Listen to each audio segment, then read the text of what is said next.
ඔයාට ඩාන්ස් කරන්න බෑ කියලා සමහර වෙලාවට ඔයා අධෛර්යමත් වෙලා ඇති. හොඳට ඩාන්ස් කරන්න පුළුවන් අය අනේ මට ඩාන්ස් කරන්න බෑ කියලා හිතාගෙන ඉන්නවා. ඒ කියන්නේ ඩාන්සින් ඉගෙන ගත්තොත් ටක් ගාලා මූව් වෙන්න පුළුවන්. හොඳ ස්කිල් එකක් තියෙනවා. ඕන දෙයක් ටක් ගාලා අල්ල ගන්න පුළුවන්.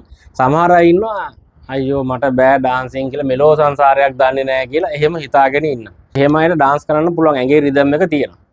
අනිත් පැත්තක් තියෙනවා රයිට් මට හොඳට ඩාන්ස් කරන්න පුළුවන් කියලා හිතාගෙන ඉන්නවා තාලෙට ඩාන්ස් කරගන්න බැරි හෝ තාලෙට අත්පොඩියක්වත් ගහන්න බැරි අය. ඒ කොහොම වෙතත් ඔයාට හිතනවා නම් ඔයා ලස්සනට ඩාන්ස් කරන්න ඕනේ ඩාන්සින් ඉගෙන ගන්න ඕනේ කියලා මෙන්න මේ එක්සර්සයිස් එකත් පොඩ්ඩක් කරලා බලන්න. එතකොට ඔයාට අයිඩියා එකක් ගන්න පුළුවන්. ඔයා ඩාන්සින් ඉගෙන ගන්නවා නම් කියන්නේ ලස්සනට මියුසික් එකට ඩාන්ස් කරන්න ඉගෙන ගන්නවා නම් ඔයා ඒකට කොච්චර එෆර්ට් එකක් දාන්න ඕනේද මේ වෙලාවේ ඔයාගේ කොච්චර ස්කිල් එකක් තියෙනවද කියලා මේකෙන්ම මෙෂර් කරගන්නත් පුළුවන්.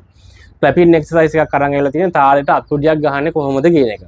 දැන් ඔයගොල්ලන් දැකලා තියෙනවනේ සින්දුවක් යනකොට ෂෝස් වල කට්ටියක් ඉන තැන මෙහෙම තාලෙට අපි අත්පොඩි ගහනවානේ. රයිට් ඒකත් සමහර අයගේ වදින්නේ නැහැ මෙහෙම නිකන් ගැහුවා. අපි දැන් මේක පොඩි නිකන් මෙහෙම ගහන්නේ නැතුව පොඩි පැටර්න් එකක් අරගෙන මේක ප්‍රැක්ටිස් කරනවා සින්දුවකට තාලෙට අත්පොඩි ගහන්නේ කොහොමද කියන එක. නිකම්ම මෙහෙම බේසික් එකක් නැතුව ඔන්න ඔය වගේ එකක්. මුලින්ම ඔයා ප්‍රැක්ටිස් කරනවා නම් හොඳයි පැටර්න් එකක් අරගෙන මියුසික් එකට ඒ පැටර්න් එක ක්ලැප් කරන්න පුළුවන් නම් එක්සැම්පල් එකකට ඉතින් ඔය වගේ ගොඩක් පැටර්න්ස් අපිට හදා ගන්න පුළුවන්. රයිට් ඒක නැතුව මම පොඩ්ඩක් තව ඉස්සරහට ගිහිල්ලා කරන එක්සර්සයිස් එකක් කරන්නේ. හැබැයි මේකට තව කෙනෙක් ඕනේ.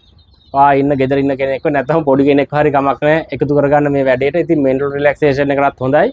ඉතින් මේකත් මතක් කරන්න ඕනේ මේක ඉතින් හොඳට ඩාන්ස් කරන්න පුළුවන් අයට රිද්ම් එක හදා ගන්න කරන එක්සර්සයිස් එකක් නෙවෙයි. මේ ඩාන්ස් කරන්න අමාරු රිද්ම් එක හරියට ෆීල් වෙන්නේ නැති ඇඟේ තාලයක් නැති අයට ගොඩ එන්න පුළුවන් එක්සර්සයිස් එකක්. ඉතින් මගේ ක්ලාසස් වල මම කාලයක් තිස්සේ මේ එක්සර්සයිස් එක බිග්නර්ස්ලාට කරන්න දෙනවා. ඉතින් ඒකෙන් ලොකු ඉම්ප්‍රූව්මන්ට් එකකුත් තියෙනවා. ඇත්තටම මෙන්ටල් රිලැක්සේෂන් එකකට හොඳයි. අනික මේ අත්පොඩි ගහනකොට මේ අත් දෙක මෙහෙම එකට වදිනකොටත් ස්නායු උත්තේජනය වෙනවා. මෙන්ටල් රිලැක්සේෂන් එකටත් හොඳයි.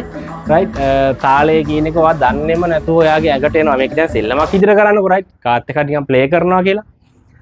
ඔයාලා ඩාන්සින් ඉගෙන ගන්නත් ආසාවක් ඇති වෙයි. අපි බලමු පාර්ට්නර් එක මේක කොහොමද කරන්න කියලා. රයිට් අපි ක්ලැපින් එක්සර්සයිස් එක කරන්න හදන්නේ. ඉතින් අපි මේකට බයිලා සෝං එකක් තමයි ගන්නෙ. සාමාන්‍යයෙන් බයිලා සෝං එක අපි 1 to 8 තමයි මියුසික් ෆ්‍රේස් එක කවුන්ට් කරන්නේ. 1 2 3 4 5 6 7 8. ඉතින් ඒකට අපි ක්ලැප් කරනවා. මේකේ 1 to 6 අපි ක්ලැප් කරලා 7 8 අතාරිනවා. රයිට් 1 2 3 4 5 6 7 8.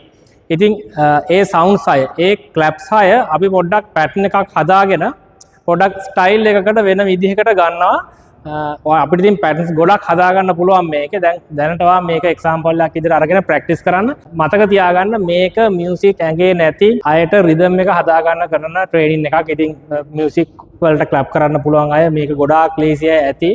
ඉතින් අපේ ක්ලාසස් වල අපිට ඕන තරම් හම්බ වෙනවා මියුසික් එකට හරියට ක්ලැප් කරන්නත් බැරි අය. අන්න ඒ අය වෙනුවෙන් ඒ ලෙවල් එකේ ඉන්න ඒ බේසික් ලෙවල් එකේ ඉන්න අය වෙනුවෙන් තමයි මේ වීඩියෝ එක කරන්නේ. ඒ අය මේකෙන් ප්‍රයෝජනයක් ගන්න.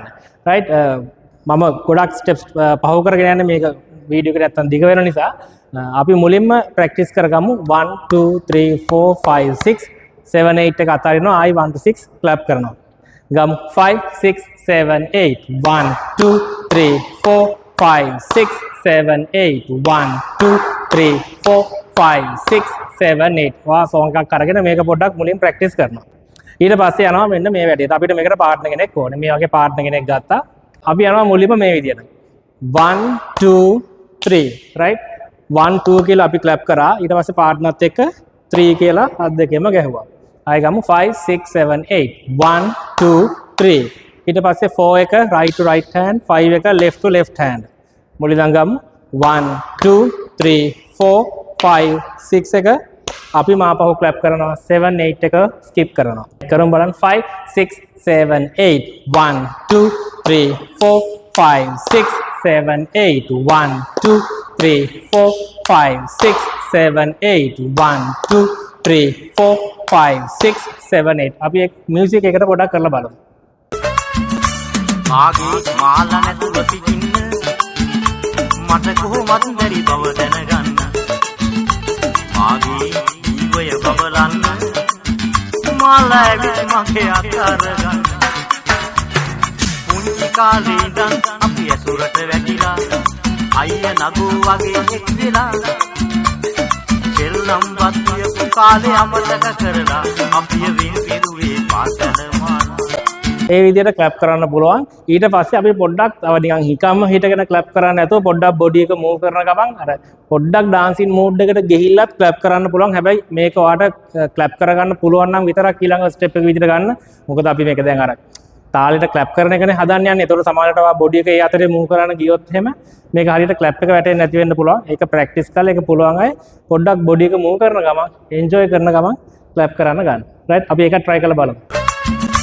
මාගේ මාලා නැතුව සිටින්න මට කොහොමත් බැරි බව දැනගන්න මාගේ ජීවය බබලන්න මාලා ඇවිත් මගේ අතරගන්න පුංචි කාලේ ඉඳන් අපි ඇසුරට වැටිලා අයියා නගෝ වගේ එක් වෙලා සෙල්ලම් වත්තියපු කාලේ අමතක කරලා අපිය වෙන් පෙරුවේ පාසල මාලා ලම්බත්ියපු කාලේ අමතක කරලා අපිය වෙන් පෙරුවේ පාසල මාලා right thank you ඔයගොල්ලෝ ගෙදර පොඩ්ඩක් ප්‍රැක්ටිස් කරලා බලන්න ඉම්ප්‍රූව්මන්ට් එකක් ගන්න පුළුවන් එදා වෙන කුමුද්ද කියද ඔබ මලකට